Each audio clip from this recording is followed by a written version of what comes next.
ಬಜೆಟ್ನಲ್ಲಿ ಪ್ರಥಮವಾಗಿ ನಾವು ನಮ್ಮ ಧಕ್ಕೆಯ ಸ್ವಚ್ಛತೆ ಅಥವಾ ಅಲ್ಲಿ ನಡೀತಾ ಇರುವ ಕಾಮಗಾರಿಗಳು ಇದೆಲ್ಲ ಅರೆಬರೆ ಕಾಮಗಾರಿಗಳು ನಡೀತದೆ. ಈಗ ಯಾವುದೋ ಒಂದು ದುಡ್ಡು ರಿಲೀಸ್ ಆದರೆ ಅದು ಇಲ್ಲಿ ಸಮರ್ಪಕವಾಗಿ ಜಾರಿ ಆಗಬೇಕಾದ್ರೆ ಅದಕ್ಕೆ ತಿಂಗಳುಗಟ್ಟಲೆ ಬೇಕಾಗ್ತದೆ. ಟೆಂಡರ್ ಕರೆಯೋದು ಅದು ಪ್ರಕ್ರಿಯೆ ಅದು ಇದೆಲ್ಲ ಹೇಳಿಕೊಂಡು ಮುಂದುವರಿಸ್ತಾ ಇರ್ತಾರೆ.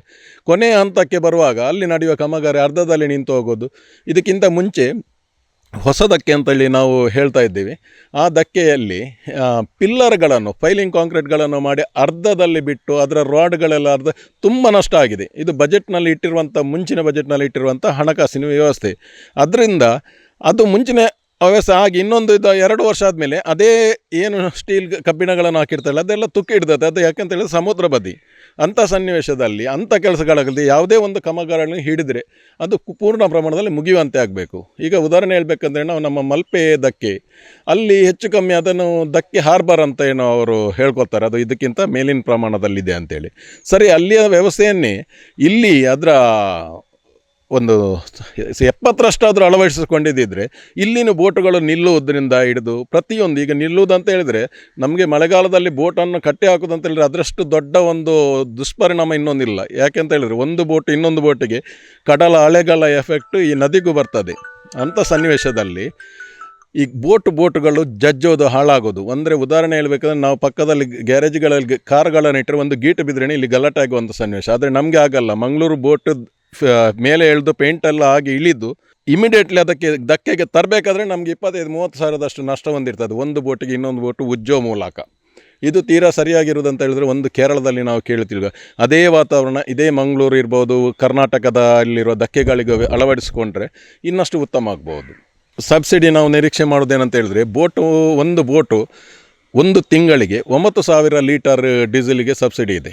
ಅದನ್ನು ಪೂರ್ಣ ಪ್ರಮಾಣದಲ್ಲಿ, ಯಾಕೆಂದರೆ ಡೀಸೆಲ್ ನಮ್ಮ ಸಮುದ್ರದಲ್ಲಿ ಹೋಗೋ ಬೋಟುಗಳಲ್ಲಿ ಏನು ಯಾರಿಗೆ ಸಹ ಅದನ್ನು ಬೇರೆ ಯಾವುದಕ್ಕೂ ಉಪಯೋಗ ಮಾಡಲಿಕ್ಕೆ ಆಗೋದಿಲ್ಲ. ಒಮ್ಮೆ ಬೋಟ್ ಒಂದು ಸಮುದ್ರಕ್ಕೆ ಇಳಿದ್ರೆ, ಯಾಕಂದರೆ ಅಲ್ಲಿ ಹಿಡಿಯೋದು ಯಾರು ಕ್ಯಾನಿಗೆ ತುಂಬಿಸ್ತಾ ಇಲ್ಲ, ಎಲ್ಲ ಬೋಟುಗಳಿಗೆ ತುಂಬಿಸೋದು. ಅದನ್ನು ತೆಗಿಲಿಕ್ಕೆ ಏನು ಯಾರಿಗೆ ಸಾಧ್ಯ ಇಲ್ಲ.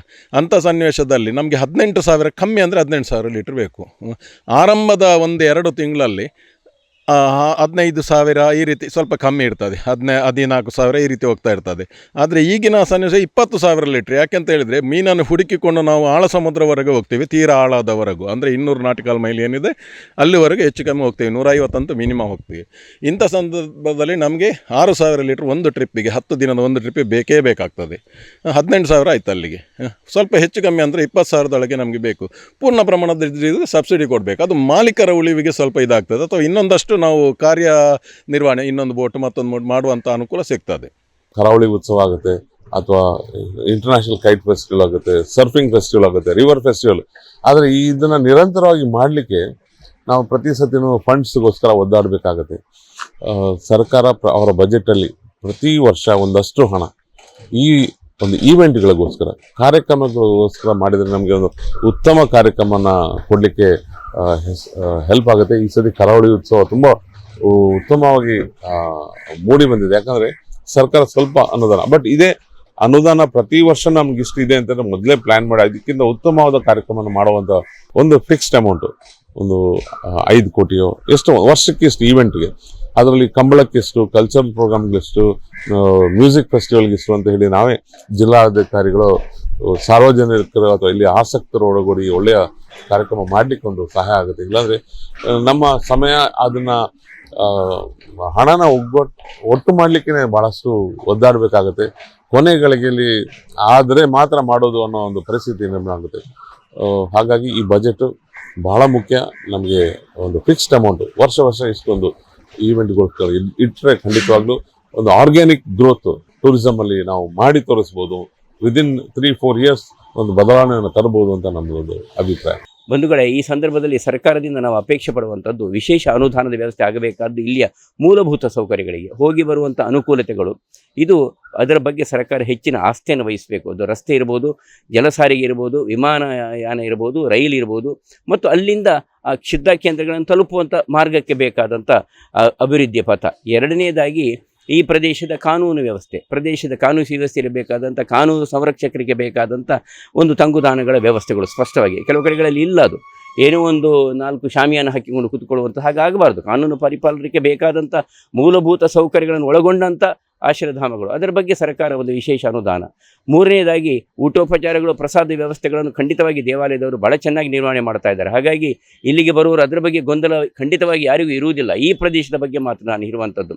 ಆದರೆ ಈ ಪ್ರದೇಶದ ಸಾಂಸ್ಕೃತಿಕ ಸಂಪನ್ನತೆಗೆ ಸರ್ಕಾರ ಕನ್ನಡ ಸಂಸ್ಕೃತಿ ಇಲಾಖೆ ಮುಖಾಂತರ ಒಂದಷ್ಟು ವಿಶೇಷ ಅನುದಾನದ ವ್ಯವಸ್ಥೆ ಯಾಕೆ ಮಾಡಬಾರದು? ಇಲ್ಲಿಯ ದೇವಾಲಯದಲ್ಲಿ ಹೊರಾಂಗಣಗಳಲ್ಲಿ ಯಕ್ಷಗಾನಗಳು ಅಥವಾ ಇಲ್ಲಿಯ ನಾಟಕಗಳು, ಇಲ್ಲಿಯ ಸಾಹಿತ್ಯ ಸಾಂಸ್ಕೃತಿಕ ವ್ಯವಸ್ಥೆಗಳು, ಇಲ್ಲಿ ನಡೆಯುವ ಸಾಹಿತ್ಯ ಸಮ್ಮೇಳನಗಳು ಅಥವಾ ಇಲ್ಲಿ ನಡೆಯುವ ಕಂಬಳಗಳಿಗೆ ಪೂರಕವಾದಂಥ ವ್ಯವಸ್ಥೆಗಳು, ಇನ್ನಿತರ ಅನೇಕ ಚಿಂತನೆಗಳಿಗೆ ನಾಗಮಂಡಲದಂಥ ಸಂದರ್ಭದಲ್ಲಿ ಸಾಂಸ್ಕೃತಿಕ ಸಂಪನ್ನತೆಗೆ ಅವಕಾಶಗಳು, ಇದೆಲ್ಲದನ್ನು ಮಾಡೋದ್ರಿಂದ ದೈವದ ಕೋಲ ಇರಬಹುದು, ನಾಗಮಂಡಲಗಳಿರ್ಬೋದು, ಕಂಬಳಗಳಿರ್ಬೋದು, ಯಾವುದೇ ರೀತಿಯ ವ್ಯವಸ್ಥೆಗಳಲ್ಲೂ ಅದಕ್ಕೊಂದಷ್ಟು ಸಂಸ್ಕೃತಿ ಇಲಾಖೆ ಮುಖಾಂತರ ಕೊಡಮಾಡುವಂಥ ಬಜೆಟ್ನಲ್ಲಿ ಅವಕಾಶಗಳು, ಹೀಗೆ ಎಲ್ಲ ಒಟ್ಟಾರೆ ವ್ಯವಸ್ಥೆ. ವಿಶೇಷವಾಗಿ ಸ್ವಚ್ಛತೆಗೆ ಸರ್ಕಾರ ಸ್ವಲ್ಪ ಮಟ್ಟಿಗೆ, ಯಾಕಂದರೆ ಪಂಚಾಯತ್ ವ್ಯಾಪ್ತಿಗಳಲ್ಲಿ ಇರ್ತದೆ ಹಲವಾರು ದೇವಾಲಯಗಳು, ಉದಾಹರಣೆಗೆ ನೀಲಾವರ ಮಂದರ್ತಿ ಇರಬಹುದು, ಇಲ್ಲ ಗುಡ್ಡೆಟ್ಟು ಅಂತ ಇಂಥದ್ದು ಅನೇಕ ವಿಶಿಷ್ಟ, ಇಲ್ಲ ಕಮಲಶಿಲೆ ಇದೆ, ವಿಶೇಷ ಜಾಗ ಇದೆ.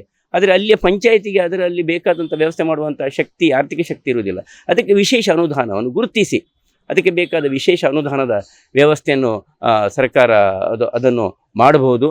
ಎಲ್ಲಕ್ಕಿಂತಲೂ ಮುಖ್ಯವಾಗಿ ಕೆಲವು ಕಡೆಗಳಲ್ಲಿ ಯಾತ್ರಿ ನಿವಾಸಗಳು, ತಿರುಪತಿಯ ಮಾದರಿಯಲ್ಲಿ ಈ ಕಮಲಶಿಲೆ ಅಥವಾ ಈ ಕಡೆಯಲ್ಲಿ ರಾತ್ರಿ ಬರ್ತಾರೆ, ಬಹಳ ಯೋಗ್ಯವಾದ ಸ್ಥಳಗಳೇ, ದೂರದಿಂದ ಇಡೀ ಬಸ್ಸಿನಲ್ಲಿ ಬರ್ತಾರೆ. ಅಲ್ಲಿ ಬಂದಲ್ಲಿ ಅವರಿಗೆ ಒಂದು ಡಾರ್ಮೆಟರಿ ಟೈಪ್ನಲ್ಲಿ ಇದ್ದುಕೊಂಡು ಅವರಿಗೆ ಬಹಿರ್ದೇಶಕ್ಕೆ ಬೇಕಾದಂಥ ಅನುಕೂಲತೆಗಳನ್ನು ಸೃಷ್ಟಿ ಮಾಡಿಕೊಂಡು, ಇವತ್ತು ನಮ್ಮ ಸುಲಭ ಶೌಚಾಲಯದ ಮಾದರಿಗಳಲ್ಲಿ ದೇವಾಲಯಗಳ ಪಕ್ಕದಲ್ಲಿ ಸಮರ್ಥ ನಿರ್ವಹಣೆ ವ್ಯವಸ್ಥೆಗಳಲ್ಲಿ ಮಾಡಲ್ಪಟ್ಟಲ್ಲಿ ಭಕ್ತಾದಿಗಳಿಗೆ ಬಹಳ ಅನುಕೂಲವಾಗ್ತದೆ.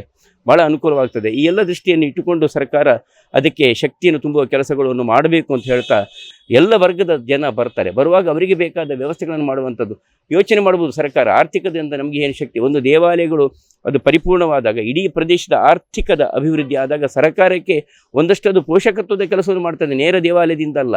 ಸರ್ಕಾರಕ್ಕೂ ಮುಂದಿನ ದಿನಗಳಲ್ಲಿ ಉಪಯೋಗವಾಗಲಿಕ್ಕಿದೆ. ಇದೆಲ್ಲವನ್ನು ದೃಷ್ಟಿ ಇಟ್ಟುಕೊಂಡು ಬಜೆಟ್ನ ವಿಶೇಷ ಇದರಲ್ಲಿ ಸರ್ಕಾರ ಇದಕ್ಕೆ ವಿಶೇಷ ಆದ್ಯತೆಯನ್ನು, ಅವಶ್ಯಕತೆ ಇದ್ದಲ್ಲಿ ಸಾರ್ವಜನಿಕರ ಒಂದು ಅಭಿಪ್ರಾಯವನ್ನು ಸಂಗ್ರಹಿಸಿ ಅದನ್ನು ಮಾಡಬೇಕು ಎನ್ನುವಂಥ ನನ್ನ ಮನಸ್ಸಿನ ಭಾವನೆಯನ್ನು ಸಾಹಿತ್ಯಿಕವಾಗಿ, ಸಾಂಸ್ಥಿಕವಾಗಿ ಎಲ್ಲ ನೆಲೆಗಳನ್ನು ದೃಷ್ಟಿ ಇಟ್ಟುಕೊಂಡು ಮಾಡಬೇಕು ಅಂತ ಹೇಳ್ಕೊಂಡು ನನ್ನ ಅಪೇಕ್ಷೆಯನ್ನು ಮುಂದಿಡ್ತಾ ಇದ್ದೀನಿ.